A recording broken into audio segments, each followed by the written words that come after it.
Welcome to the deep dive. This is where we often take, just a small piece of information, sometimes only one source, and really try to unpack it, see what's underneath.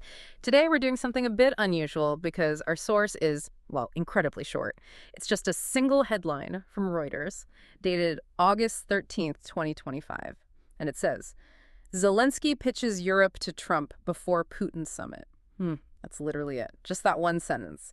So our mission today is to see what that headline all by itself tells us about international relations, about the dynamics at play, why it's actually pretty significant even without reading the whole article. Okay, let's get into it. Yeah, and what's fascinating really is just how much information is packed into those few words. A headline like this isn't just a quick summary. It's crafted, very carefully chosen words to signal the key players, the action, the context, almost instantly. This one's a particularly good example, I think, almost like a tiny diplomatic cable. I agree. So let's start right at the beginning then. Zelensky pitches Europe to Trump. That word pitches. It's not requests or discusses, pitches. What does that specific verb signal to you? Is it like a sales pitch? A plea? Something else? Pitches definitely suggests something proactive. It's not passive.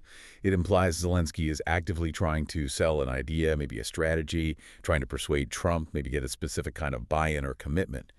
You pitch something when you're trying to convince someone of its value, right? Offering something, maybe a vision, maybe a shared approach, hoping for alignment or support in return. And pitching Europe, not just Ukraine or security guarantees, but the concept of Europe, why that framing directed specifically to Trump. That's a really key part. Pitching Europe, it suggests Zelensky's aim is broader than just immediate aid for Ukraine itself. It sounds like he's trying to influence the bigger picture, the whole geopolitical alignment, maybe trying to get Trump to reevaluate relationships or see Ukraine's position as vital to, well, Europe as a whole. So tying Ukraine's fate to the larger continent's stability, perhaps. Exactly. It raises that question.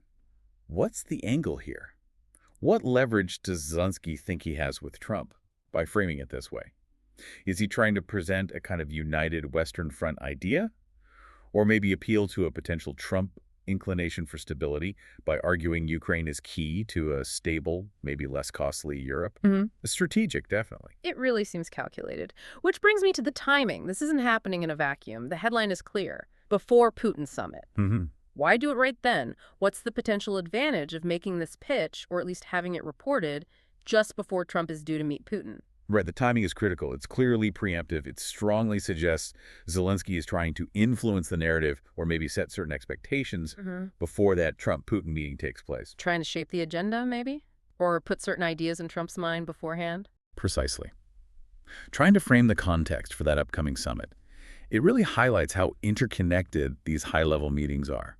One conversation is often designed to impact the next one, to establish a baseline or create a certain pressure. But there's a risk, too, surely. Doing this so publicly right before the summit? Oh, absolutely. There's always a risk. It could be seen as trying to box Trump in. Moscow might see it as provocative. It could potentially make the subsequent summit more tense, not less. It's a high-wire act. Okay, so we have the action, the framing, the timing. Let's talk about the specific location mentioned for that other meeting. The headline specifies Alaska summit with Putin, Alaska. Does that location itself signify anything? Symbolically, practically? It feels a bit out of the way. It is an interesting detail, isn't it? And headlines are so short, they don't usually include details unless they're seen as somehow relevant. While we don't know the exact reason from just the headline, the choice of venue for these summits often does have meaning. Alaska, well, it's geographically sort of between the U.S. and Russia. Maybe it implies neutrality. Or maybe it's just logistics. Or perhaps a less formal, less pressured setting than, say, Geneva or Vienna. Could be. Or even a subtle historical nod. The point is, the location grounds the diplomacy. It makes this high-level maneuvering feel like a concrete event happening in real place. Even the choice of where can be part of the message. Right.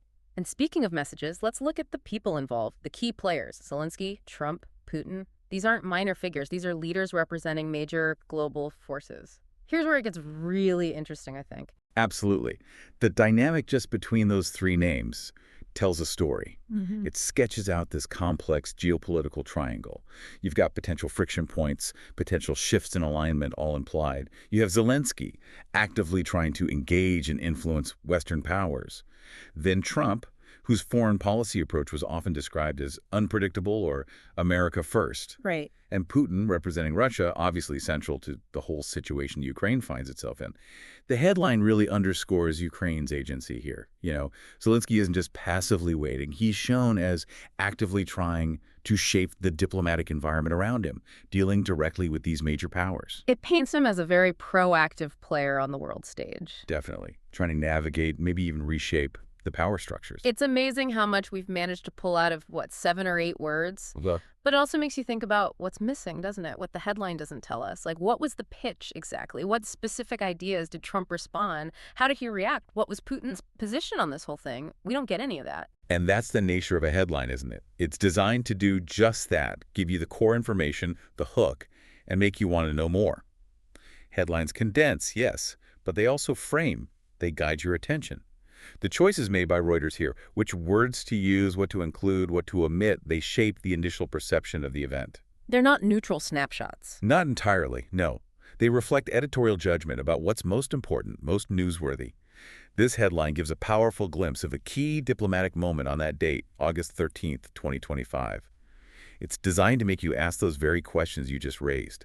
It delivers impact with extreme brevity. So thinking about all this, what does it mean for you listening in? What's the main takeaway from spending time dissecting just one headline? I think the main thing is recognizing the value of this kind of close reading, even for seemingly small bits of information. It encourages you to think critically, to look past the surface, to ask why. Why these words? Why this timing? What's the underlying strategy? In a world flooded with information, being able to pause and extract deeper meaning from something as brief as a headline, that's a really useful skill. Yeah. It helps you understand the why behind the news, not just the what. It turns a quick notification into, well, a small window onto some pretty complex global chess games. That really is the power of a deep dive, isn't it? Finding those significant insights hiding in plain sight. Indeed. And perhaps a final thought for you to consider, based just on this headline. Zelensky pitches Europe to Trump before Putin summit. Think about this. Forget the specific content of the pitch for a moment. What outcomes might Zelensky hope to achieve simply by the act of making this approach and having it known publicly right before the summit? How could that move itself, regardless of the details, potentially shift the dynamic of the upcoming Trump-Putin meeting?